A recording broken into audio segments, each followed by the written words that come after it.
Hello, good morning everybody. कैसे हो प्यारे बच्चों? बढ़िया। चलिए आज की क्लास हम स्टार्ट करते हैं। आज की हमारी क्लास का टॉपिक है मुख्य रूप से यूक्लिड विभाजन प्रमेय का, जो प्रश्नावली 1.1 है 10th क्लास की। इसका पहला क्वेश्चनर करेंगे हम। इसमें क्या दिया गया है? मुख्य रूप से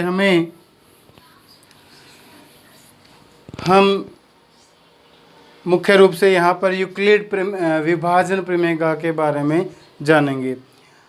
आमतौर से हम कोई भी काम करते हैं, हर काम को करने का एक सिस्टम होता है, एक प्रोसेस होती है विभाजन प्रमेय का। यहाँ विभाजन की प्रमेय के बारे में हम जानेंगे। हम क्या करते हैं, मान लो हम 2 को 7 से भाग करते हैं। यहाँ पर 2 हमारा भाजक है,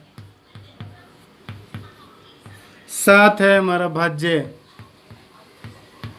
और जब हम इसको सोल्व करेंगे 2 का पाड़ा पढ़ेंगे, 2 तिया 6 बच्चा 1।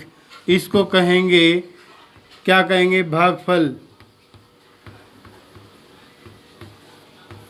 और इसको कहेंगे शेषफल। इसको अंग्रेजी में कहते हैं डिवाइजर। ये होता है डिविडेंड।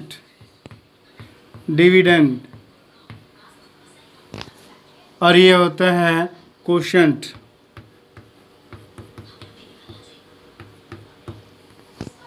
इसको कहेंगे रिमाइंडर।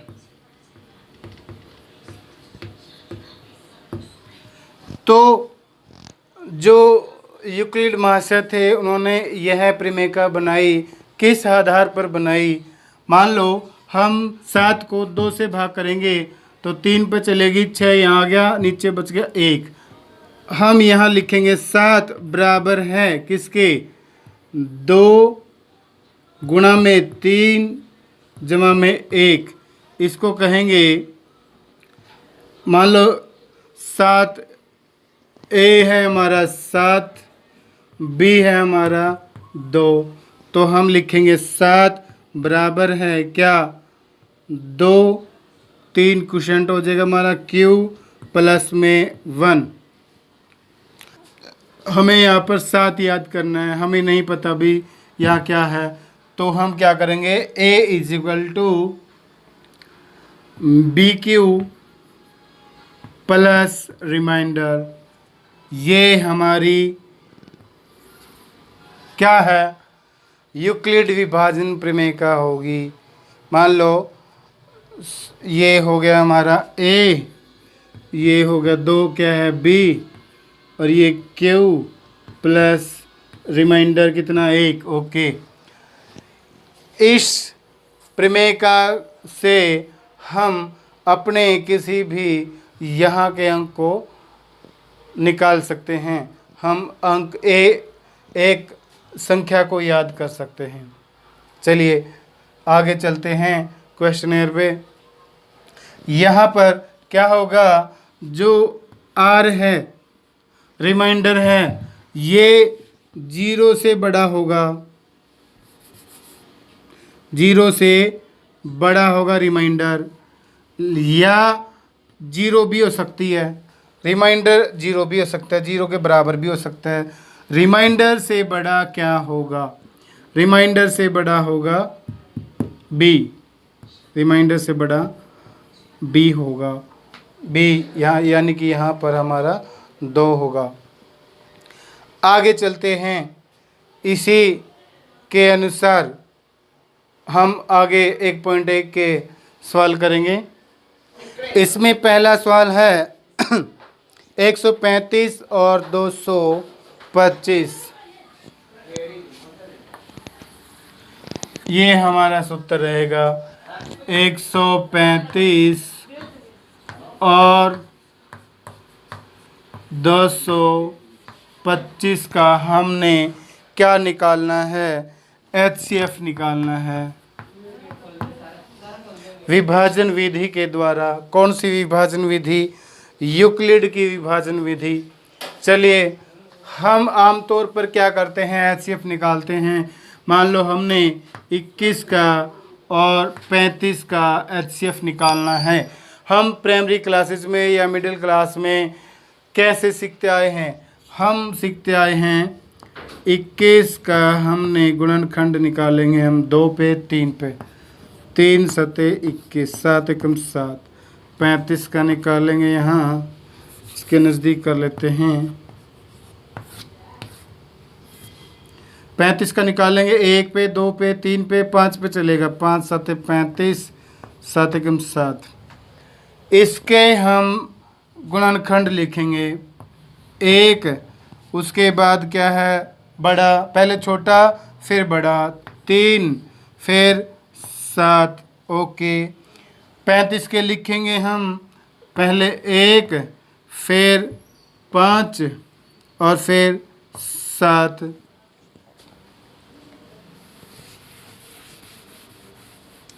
अब क्या है, हमने याद करना है HCF। HCF क्या होता है, H यानी हाईएस्ट, C से कॉमन, F से फैक्टर, हाईएस्ट कॉमन फैक्टर। यानी कि दो संख्याएं हमारे पास दी हुई हैं। ओके, दोनों के फैक्टर हमने लिख दिए। ओके, दोनों के फैक्टरों में जो सबसे बड़ा है, पहले हम छोटी संख्या को लेंगे। क्या है, 7 है। क्या 7 उधर भी है। तो यहाँ पर हमारा HCF होगा क्या, 7। अब यहाँ पर दोनों में 3-3 अंक आए हुए हैं, फैक्टर आए हुए हैं। इससे ज़्यादा भी आ सकते हैं, करके देखते हैं वो भी ज़्यादा वाले भी। हमने क्या करना है, जो बड़ा फैक्टर है छोटी संख्या का, उसको दूसरी संख्या के फैक्टरों में ढूंढना है। अगर मान लो यहाँ पर 42 हो, हम 42 के फैक्टर निकाल लेते हैं। पहले 2 पे 21 आएगा, फिर कितने पे 3 पे 7 आएगा, फिर 7 पे 1 आएगा। अब इसके फैक्टर लिखेंगे, पहले 1 फिर 2 फिर 3, उसके बाद 7। अब देखिए उसमें बराबर फैक्टर थे, इसमें ज़्यादा आ गए। अब जब हम HCF निकालेंगे तो क्या करना है, जो छोटी संख्या है उसके फैक्टर को चुन लेंगे, उसको निशान लगा लेंगे और उसको सामने वाले में देखेंगे। अगर मान लो यहाँ तो 7 दिया हुआ है, अगर मान लो 7 नहीं है, ओके, इसके बाद फिर इसकी बारी आ जाएगी 3 की। मान लो यहाँ 7 नहीं था, अब यहाँ क्या है, 3 है। तो इस केस में हमारा HCF क्या होगा, 3 हो जाएगा। लेकिन हमारे पास 3 से बड़ा एक और फैक्टर है 7, और 7 इसमें भी है, 7 इसमें भी है। हमारा HCF क्या होगा, 7 होगा। Answer is 7। ये दो संख्याएं दे दी। ओके, अब यहाँ कहा गया है इन संख्याओं के HCF को हमें किससे याद करना है, यूक्लिड विभाजन प्रमेय के हिसाब से। इस मेथड से हमने इसको निकालना है। कैसे निकालेंगे देखिएगा, आपकी हेल्प के लिए ऐसे कर सकते हैं आप लोग। हम 135 को बाहर लेंगे, 225 ओके, कितने पे चलेगी, 1 पे चलेगी, 135 बचा 0, यहाँ से गया ये 9, आगे चलेंगे इसमें से ये 0 बचेगा, छोटा लिख देंगे। फिर क्या करेंगे, आगे नहीं चलता, जब आगे नहीं चलता तो इसको उतार लेंगे यहाँ 135। अब ये चलेगी 1 पे, 90 घटाएंगे 5, 13 में से 9 गए 4, आगे करेंगे 45 को यहाँ 45 है, यहाँ 90 यहाँ आ जाएगा, 90 यहाँ आ गया तो कितने पे चलेगी, 2 पे चलेगी। 45 दूनी 90।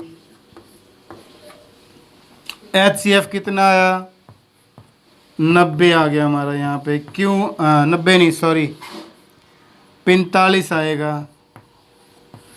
क्यों आएगा 45? क्योंकि 45 ने आखिरी में सवाल को सोल्व कर दिया। जो आखिरी में हमारा यहाँ भाजक होगा, जो नीचे कंप्लीट कर देगा सवाल को, वो हमारा HCF होगा।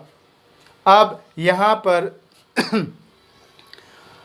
कहते हैं इन दोनों का क्या करना है, हमने विभाजन विधि के द्वारा प्रमेयिका निकालनी है। प्रमेय विभाजन विधि के द्वारा, विभाजन यूक्लिड विभाजन एल्गोरिथम का प्रयोग करना है, इसका प्रयोग करना है। ओके, इसका प्रयोग करेंगे हम। A = BQ + R। ए क्या हमारा, ए हमारा ये है, बी हमारा ये है। हम लिखेंगे A = कितना, 225, B = 135। आगे चलते हैं। इस सूत्र के अनुसार यहाँ लिख सकते हो आप A = BQ + R। Okay, A कितना है, 225 बराबर है, B कितना है, 135। जब हम 225 को 135 से भाग करते हैं तो कितने पे चली, क्वोशिएंट कितना है, गुणा में 1, शेषफल कितना बचा यहाँ 90, यहाँ 90 आ गया। ओके, यहाँ 90 आ गया।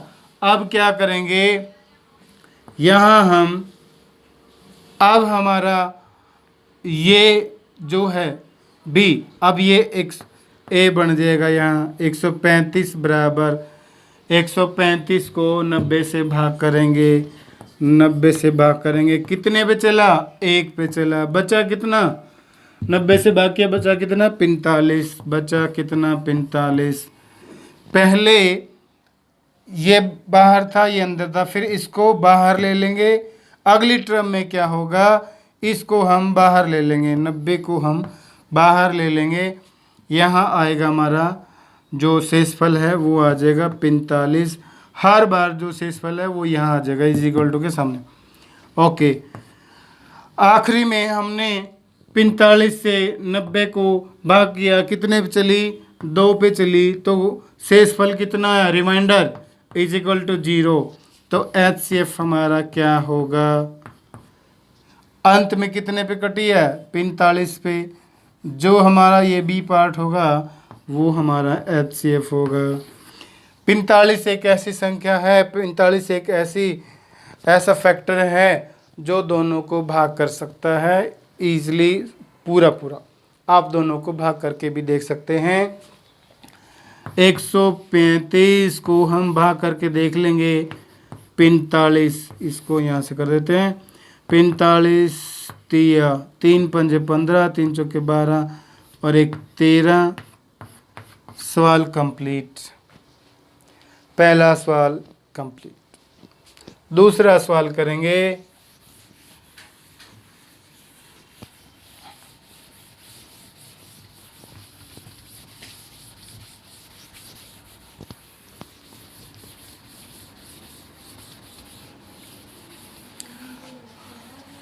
आपने क्या करना है, जो यूक्लिड प्रमेयिका का आधार है उसको सही तरीके से याद कर लेना है।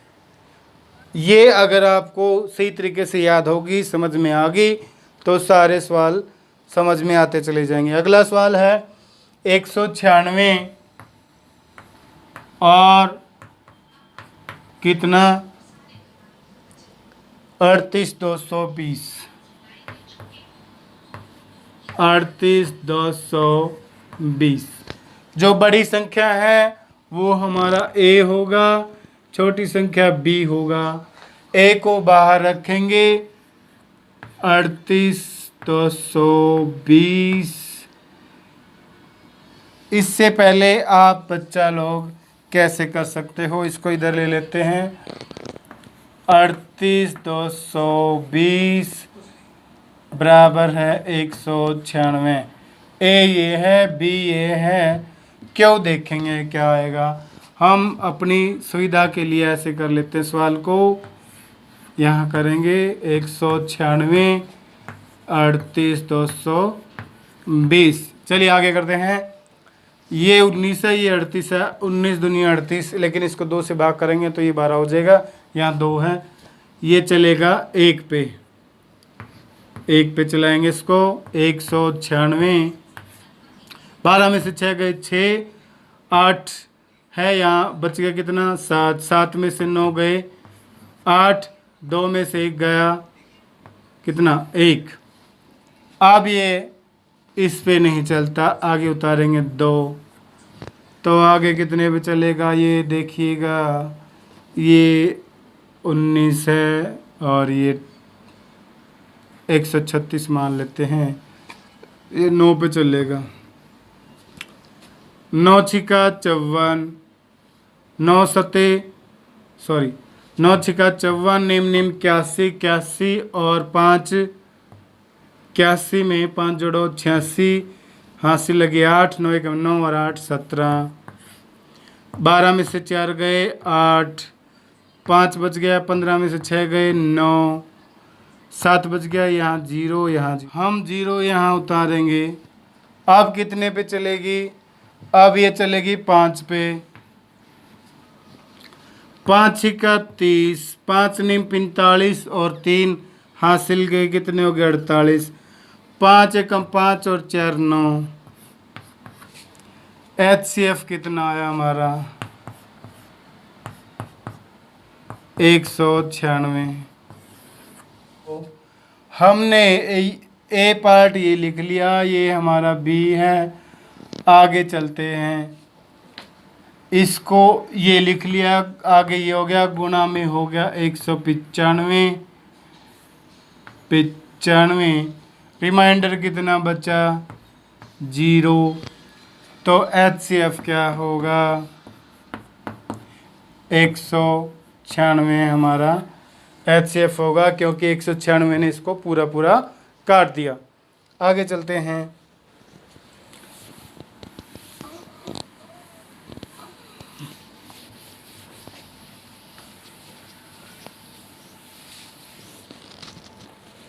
अगला सवाल है 867 255।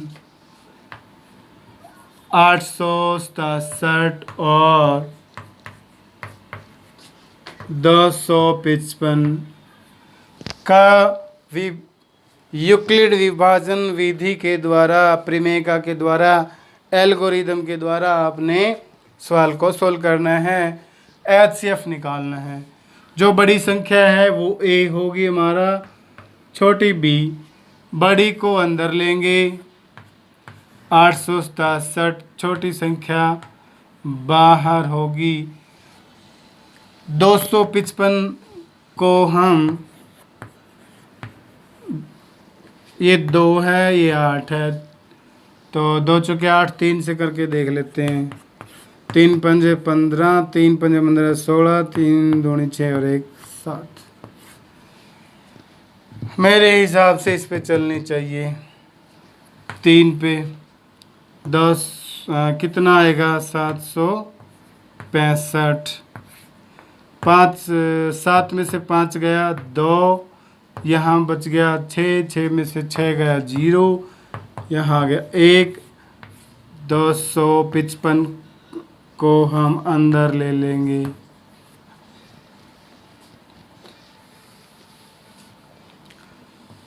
आगे देखिए, इसको इससे गुणा करेंगे, 2 से चलेगा ये पहाड़ा इसका।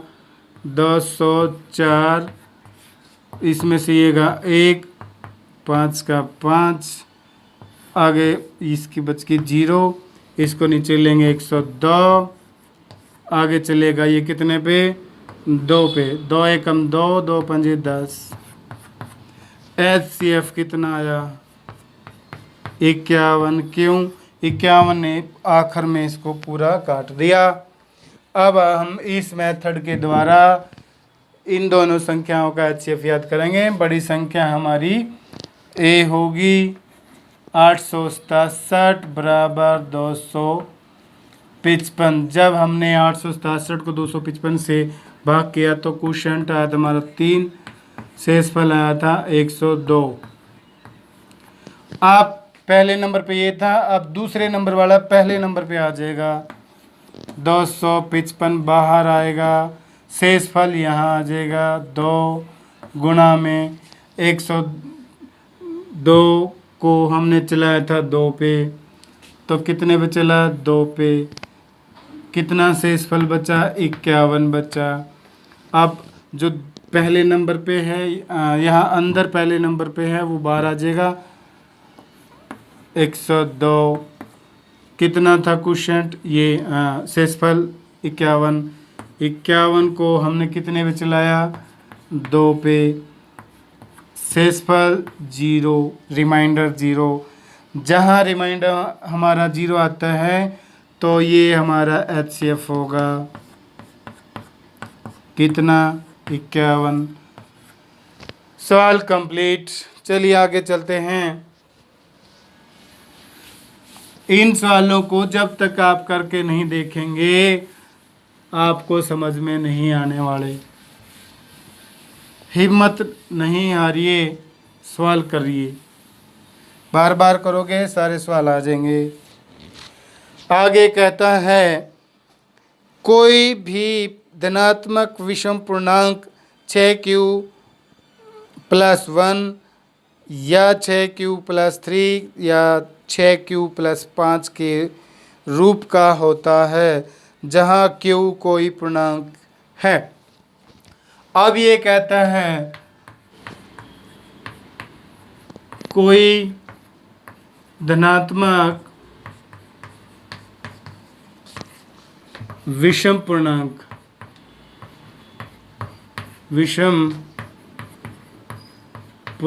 है, कोई भी धनात्मक विषम पूर्णांक है, उसको हमने सिद्ध करना है कि उसको हम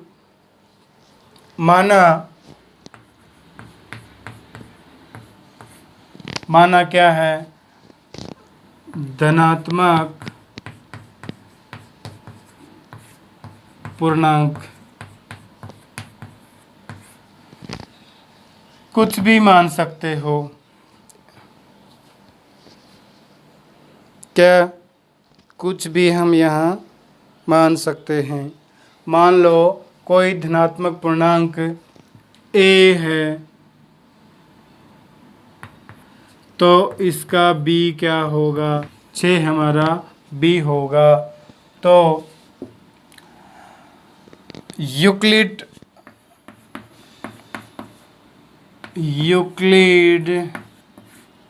प्रमेय का यूक्लिड विभाजन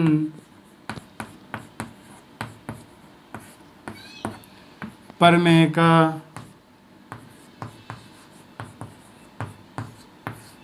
के अनुसार से कर लेते हैं। अगर यूक्लिड विभाजन प्रमेय का के हिसाब से करेंगे तो सवाल होगा a = 6q + r। यहाँ पर जो रिमाइंडर है रिमाइंडर बड़ा होगा किससे 0 से, या फिर 0 के बराबर भी हो सकता है। रिमाइंडर से बड़ा होगा 6। ओके, जो b होता है हमारा, जो हमारा भाजक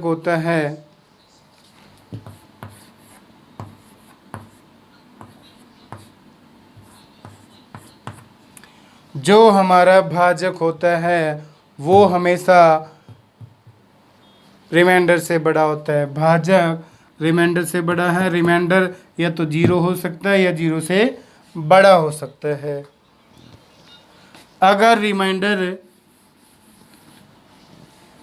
अगर जो बी, अगर बी हमारा 6 है तो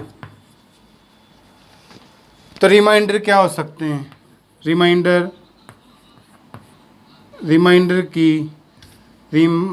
हो सकते हैं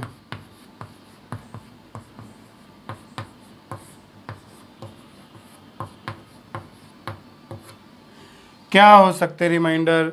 अगर मान लो भागफल डिवाइजर हमारा 6 है तो रिमाइंडर होंगे 0, 1, 2, 3, 4 या 5।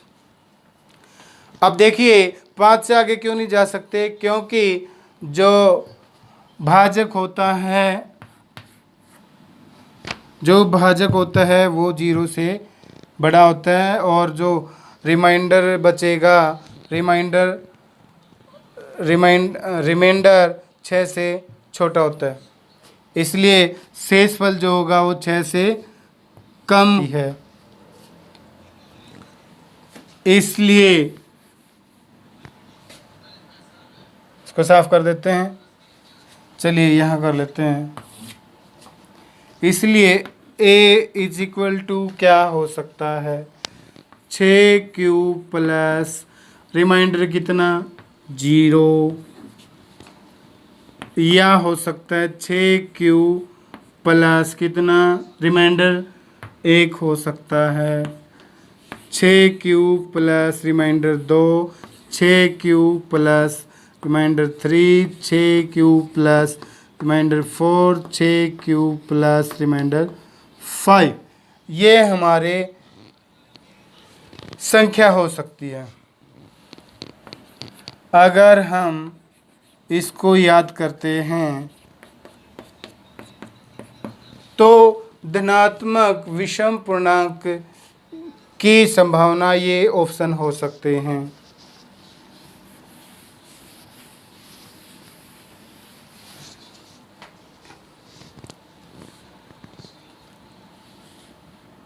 ये सम संख्या है, क्यों? क्योंकि यहाँ 0 है। जहाँ रिमाइंडर 0 बचता है वो सम संख्या होगी। ओके, ये विषम है, ये सम है, ये 3 है यहाँ पर विषम, ये सम होगा और ये विषम होगा। अब एक बात ध्यान में रखो प्यारे बच्चों, जिस भी सवाल में रिमाइंडर जो होता है, रिमाइंडर विषम बचता है, वो संख्या विषम होती है। ये संख्या क्या है? विषम है। हमने विषम संख्या याद करनी है। ये क्या है? सम। ये संख्या नहीं हो सकती, ये भी नहीं हो सकती, तो ये भी नहीं हो सकती। तो हम कह सकते हैं a is equal to 6q plus 1, a is equal to 6q plus 3, a is equal to 6q plus 5 के रूप में हो सकता है, या हो सकता है लिख लें, हो सकता है।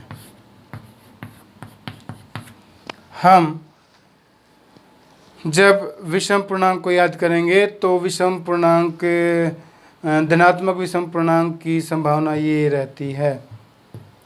क्यों? क्योंकि ये सम है, बाकी ये संभावना होती है, इसलिए हम इन विषम पूर्णांक को ऐसे लिख सकते हैं।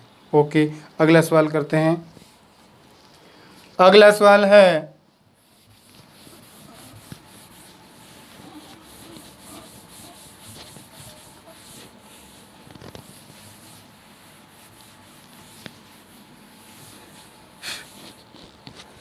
अगले सवाल में क्या कहता है? किसी परेड में 616 सदस्यों वाली एक सेना की टुकड़ी को 32 सदस्यों वाले एक आर्मी बैंड के पीछे मार्च करना है। दोनों समूहों को समान संख्या वाले स्तंभों में मार्च करना है।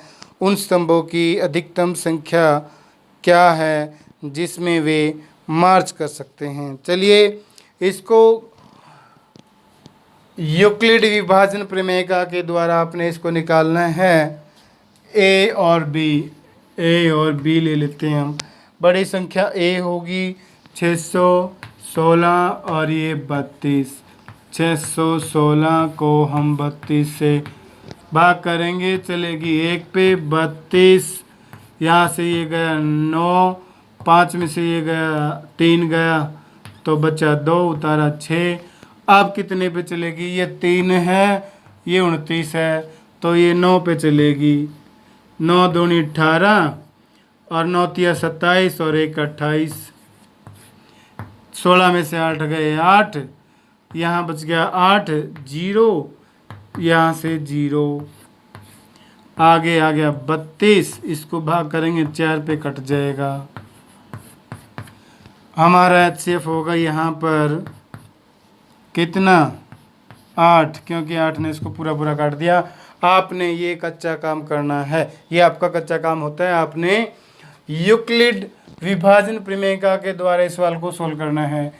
ए पार्ट हमारा बाहर आएगा 616, आगे आएगा बी 32। 32 के बाद हमने कितने पे चलाया? 19 पे, गुना में 19। रिमाइंडर कितना आया था? 8। रिमाइंडर आ गया हमारा 8। अब इसको बाहर ले लेंगे। 32 बराबर है, अब 8 यहाँ आ जाएगा क्योंकि पहले 32 था यहाँ पर, उसके बाद यहाँ भाजक हमारा 8 हो गया। भाजक यहाँ भाजक ही आता है हमेशा। 8 आएगा, गुना में कितने पे चला था? 8, 4 पे, गुना में 4। रिमाइंडर कितना बचा? 0। यहाँ रिमाइंडर 0 आया है तो आंसर होगा हमारा HCF 8। सवाल कंप्लीट। आगे वाले सवाल में कहता है यूक्लिड विभाजन प्रमेय का प्रयोग करना है और दिखाना है, दर्शाना है किसी धनात्मक पूर्णांक का वर्ग किसी पूर्णांक m के लिए 3m या 3m+1 के रूप का होता है। माना पूर्णांक a है, b होगा हमारा 3, तो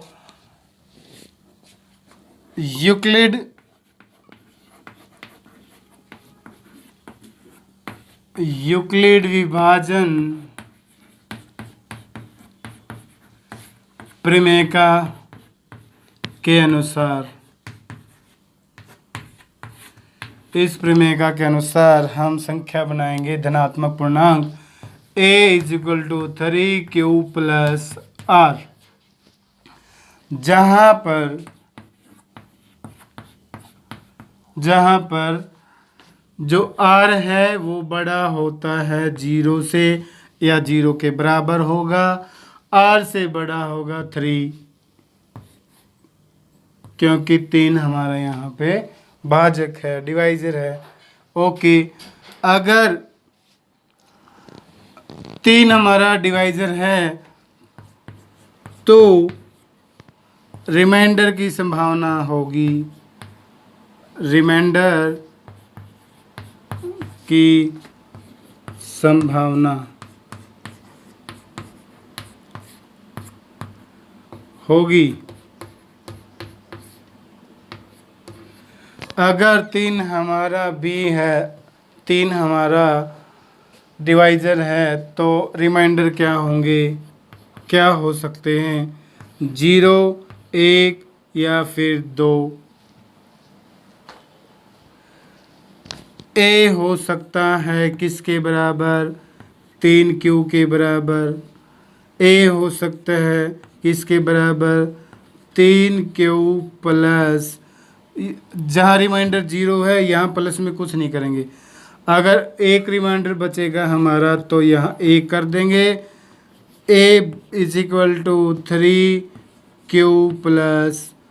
टू हो सकता है। ये संभावनाएं हो सकती हैं धनात्मक पूर्णांक की। अब ये कहता है आगे कहता है, क्या कहता है आगे,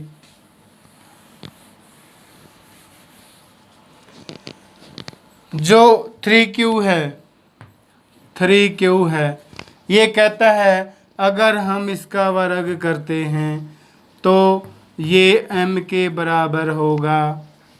ठीक है। अब ये भी कहता है इसको हम ऐसे भी लिख सकते हैं 3m के बराबर। चलिए करके देख लेते हैं। इसका वर्ग करेंगे 3q का वर्ग करेंगे बराबर होगा 9q स्क्वायर। यहाँ हमने यहाँ 3 लेना है तो यहाँ 3 बाहर लेंगे, जहाँ जो सिद्ध करना होता है उसको कॉमन ले लेंगे हम बाहर। ये कॉमन हो गया, अंदर बच गया 3q स्क्वायर। अब इसने कहा है 3q का square is equal to m, 3q का square 3q square is equal to m, इसलिए हम इसकी जगह m लिख सकते हैं। इसने कहा था इसके स्क्वायर को हम ऐसे लिख सकते हैं, हम यहाँ कर सकते हैं 3q square is equal to 3m, हम इसको ऐसे भी लिख सकते हैं। हम यह कह सकते हैं 3q के स्क्वायर को हम 3m लिख सकते हैं, लिख सकते हैं।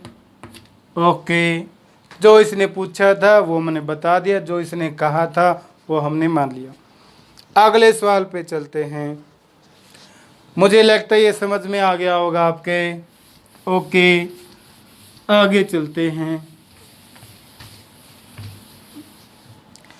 आगे जो दूसरा ऑप्शन है ये कहता है 3q प्लस 1 के स्क्वायर को हम m के बराबर मानते हैं। इसका स्क्वायर करेंगे तो ये m के बराबर है, लेकिन ये भी कहता है भाई इसको हम 3m प्लस 1 लिख सकते हैं, लिख सकते हैं। चलिए हम इसको सिद्ध करते हैं। ये इसके बराबर होता है और हम इसको ये इसने दिया है, ये कहता है इसके बराबर क्या, हम इसको लिख सकते हैं। इसको हम सिद्ध करते हैं। 3q प्लस 1 का स्क्वायर करेंगे हम, कितना आया 3 3 9 q का स्क्वायर प्लस 6q प्लस 1। अब हमने यहाँ 3 सिद्ध करना है बराबर, इसको हम बाहर कॉमन ले लेंगे या 3 को, तो 3 यहाँ इसमें से कॉमन हो गया, यहाँ अंदर क्या बचा 9q स्क्वायर प्लस 2q जमा में 1 बाहर ले लेंगे। क्यों ले लेंगे? क्योंकि हमने 1 को बाहर सिद्ध करना है। अब आगे देखिए, ये कहता है 3q plus 1 square is equal to m, 3q square plus 2q is equal to कितने के बराबर हो गया? ये m के बराबर हो गया। तो हम इसकी जगह m लिख देंगे और प्लस में 1।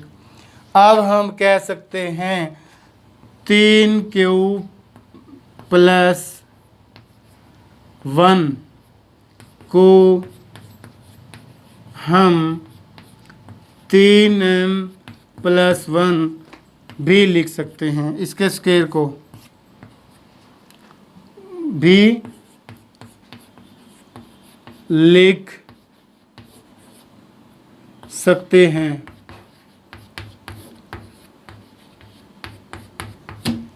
सवाल कंप्लीट। अगले सवाल में क्या कहता है?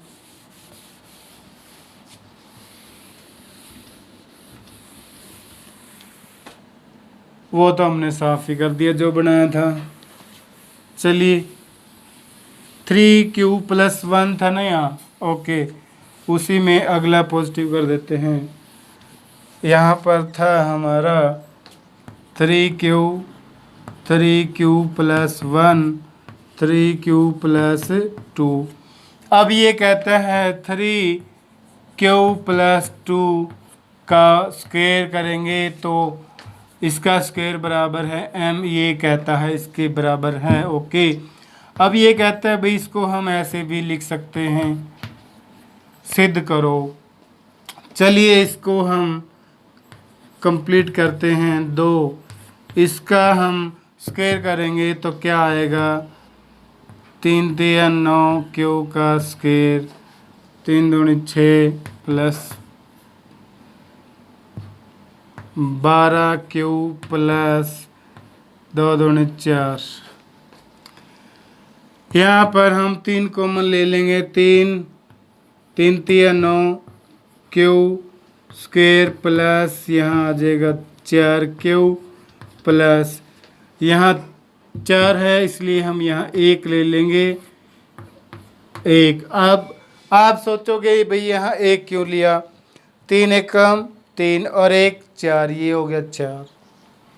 आगे चलते हैं। इसने कहा है 3q+2 का स्क्वायर, 3q+2 का स्क्वायर, ये 3q² plus 4q+1 is equal to क्या है, m है। तो हम इसकी जगह m लिख सकते हैं। 3q+2 यहाँ m हो जाएगा इसका 3m+1। इसी के साथ हम इस सवाल को कंप्लीट करते हैं, आगे चलते हैं। अगले सवाल में कहता है यूक्लिड विभाजन प्रमेय का प्रयोग करके दर्शाइए कि किसी धनात्मक पूर्णांक का घन 9m या 9m+1 या 9m+8 के रूप में हो सकता है।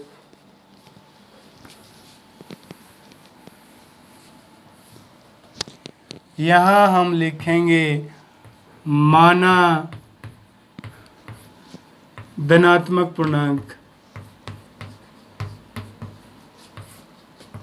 पूर्णांक क्या है, a है, ओके। अब ये कहता है इसमें घन दिया हुआ है, ये होगा 9q 9m+1 9m+8। किसी धनात्मक पूर्णांक का घन इतने के रूप में भी हो सकता है। हमने सिद्ध करना है, उस संख्या को सिद्ध करना है। अब हम यहाँ b लेंगे, कितना, 3। क्यों लेंगे, क्योंकि अगर कोई संख्या 9 से भाग होगी तो वो 3 से भी भाग होती है। अब अकॉर्डिंग टू यूक्लिड विभाजन प्रमेय के अनुसार a is equal to 3q+r, जहाँ पर क्या r 0 से बड़ा है, क्या r रिमाइंडर, या रिमाइंडर 0 के बराबर हो सकता है और रिमाइंडर से बड़ा है 3।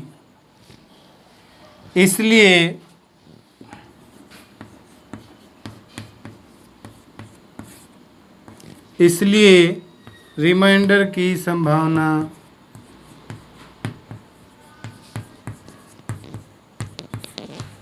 होगी, क्या होगी, अगर 3 हमारा भाजक है तो रिमाइंडर क्या आएंगे, रिमाइंडर होंगे 0 1 या 2, 3 से ऊपर नहीं जाएंगे।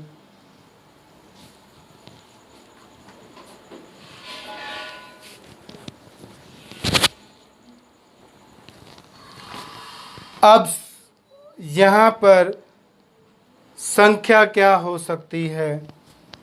a इज इक्वल टू 3 क्या m हो क्यों हो सकती है?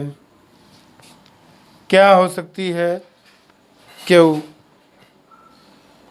अच्छा, क्यों याद करना है? यहाँ m दिया हुआ है, इसने कहा है क्यों इज इक्वल टू m, यहाँ 3m लेंगे हम।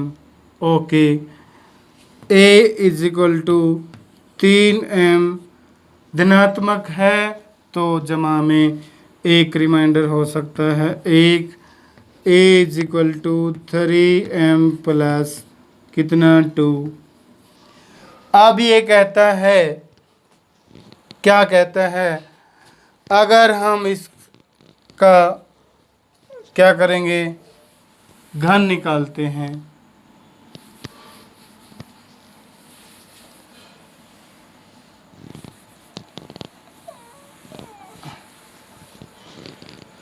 हमारी संभावना ये आ गई है कि ओके, पहले को लेते हैं, 3m का क्या घन करेंगे तो वो q के बराबर होगा। फिर ये कहता है इसके घन को हम लिख सकते हैं, क्या लिख सकते हैं? हम 9q लिख सकते हैं। अब आगे देखिए, इसका हम घन निकाल लेंगे, 3m का घन 3m गुणा 3m गुणा में 3m, ये घन होता है ऐसे, या फिर इसका सीधा ही निकाल सकते हो आप। 3m का गुण 3 की गुणा 3 बार कर दो, 3 तिया 9, 9 तिया 27, क्या आ जाएगा? 3m का क्यूब इज इक्वल टू कितना हो गया? 27m cube. अब हमने यहाँ 9 सिद्ध करना है तो 9 को बाहर लेंगे, 9 को इससे भाग करेंगे, 9 तिया 27m का क्यूब, यहाँ 9 लिखेंगे हम। यहाँ दिया हुआ है 3m का क्यूब, 3m का क्यूब किसके बराबर होगा? q के, तो यहाँ लिखेंगे हम q। सवाल कंप्लीट। आगे चलते हैं दूसरे ऑप्शन पे।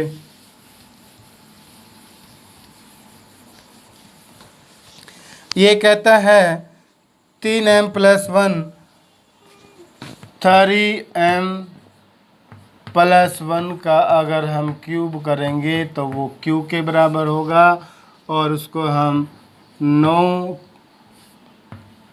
प्लस 1 लिख सकते हैं। अब होगा इसका क्यूब, इसके क्यूब को हम ये लिख सकते हैं। ओके, आगे चलते हैं, इसका हम घन निकाल लेंगे। क्या होगा घन? 3 तिया 9, 9 यहाँ कर लेते हैं, 3m का प्लस 1 का क्यूब करेंगे तो होगा ये 27m की 3 प्लस 27m का 2 प्लस 9 प्लस 1।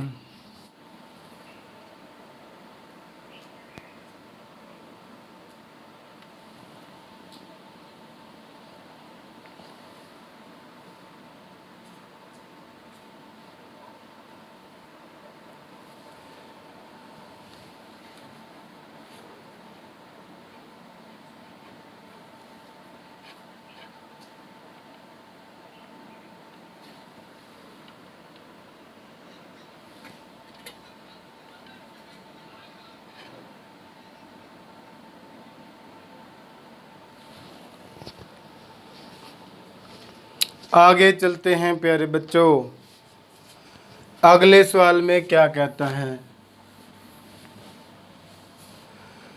ये कहता आगे, यूक्लिड विभाजन प्रमेय का प्रयोग करके दर्शाइए कि किसी धनात्मक पूर्णांक का घन क्या हो। 9m 9m+1 9m+8 के रूप का होता है। अब ये कहता है मान लो इसका घन करते हैं तो वो इसके रूप का होगा, यानी कि इसके बराबर होगा।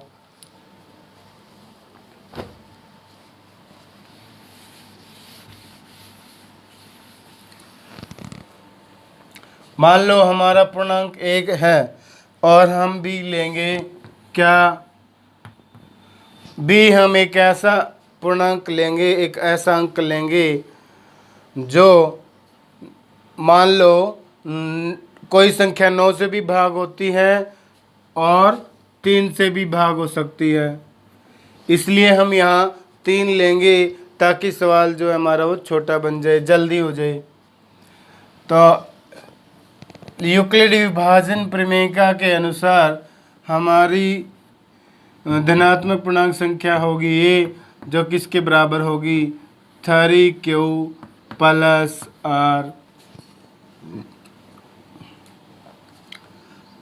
अब यहाँ पर रिमाइंडर जो है वो बड़ा है 0 से, 0 भी हो सकता है, और रिमाइंडर से बड़ा है 3। ओके, अगर रिमाइंडर से बड़ा 3 है तो रिमाइंडर यानी कि शेषफल की संभावना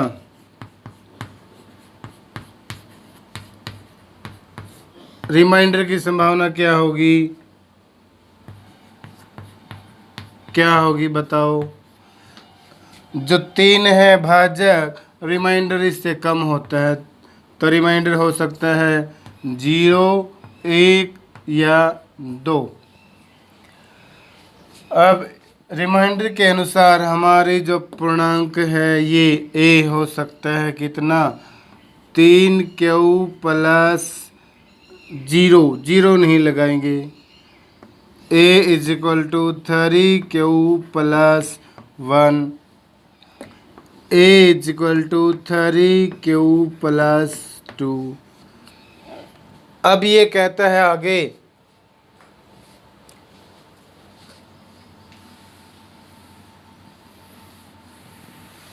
आगे कहता है अगर हम इसका क्यूब निकालते हैं तो वो 3m के बराबर, इतने के बराबर आएगा, 9m के।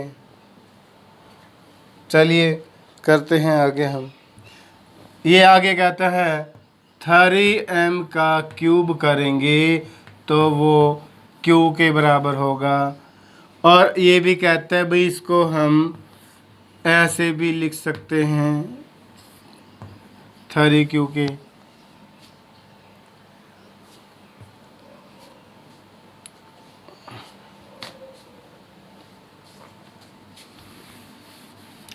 हमने सिद्ध करना है 3m का जो क्यूब है, 3m का क्यूब बराबर है q के, और ये कहता है भाई इसको हम 3q भी लिख सकते हैं। आप देखिए इसका हम घन निकाल लेते हैं। 3m का घन होगा 3 × 9 9 × 27m की 3। यहाँ हमें 9 बाहर चाहिए था, तो यहाँ 9 कॉमन लेंगे, 3m का क्यूब। यहाँ देखिए क्योंकि 3m का क्यूब बराबर है q के, 3m का क्यूब बराबर है q के, इसलिए हम यहाँ 9q लिख सकते हैं। इसका क्यूब इसके बराबर होगा। ओके, आगे चलते हैं।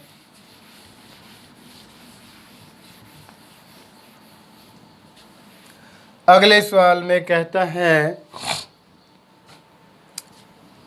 3m +1 का अगर हम क्यूब करेंगे तो वो क्यू के बराबर होगा और उसको हम 9 क्यू +1 लिख सकते हैं।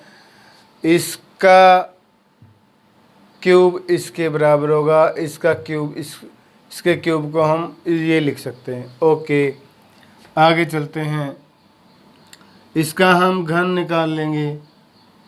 क्या होगा घन? 3 3 9 9 यहाँ कर लेते हैं 3m का +1 का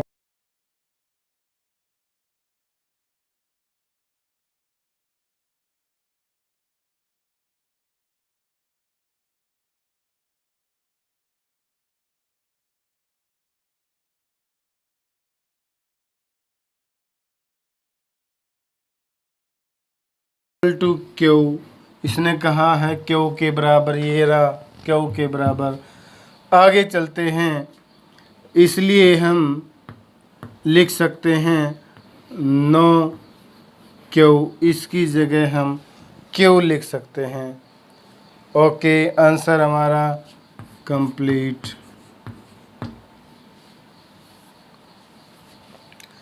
आखिरी सवाल है,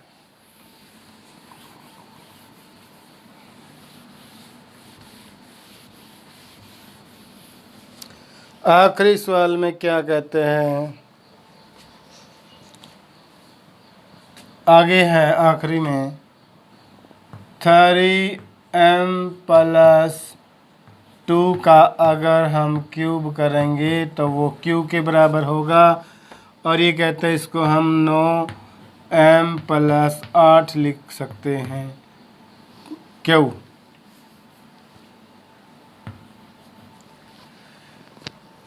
इसका जो क्यूब है वो ऐसे लिख सकते हैं, इसके रूप में होता है। अब इसका क्यूब निकाल लेंगे। इसका क्यूब होगा 27m की पावर 3 प्लस 54m की पावर 2 प्लस 36m प्लस कितना 8। आगे देखिए, इसको हम खोल लेते हैं, इसका कॉमन ले लेते हैं। 9 बाहर, 3m की क्यूब प्लस 6m की 2 प्लस 4m प्लस 8, यहाँ कॉमन बाहर हो जाएगा।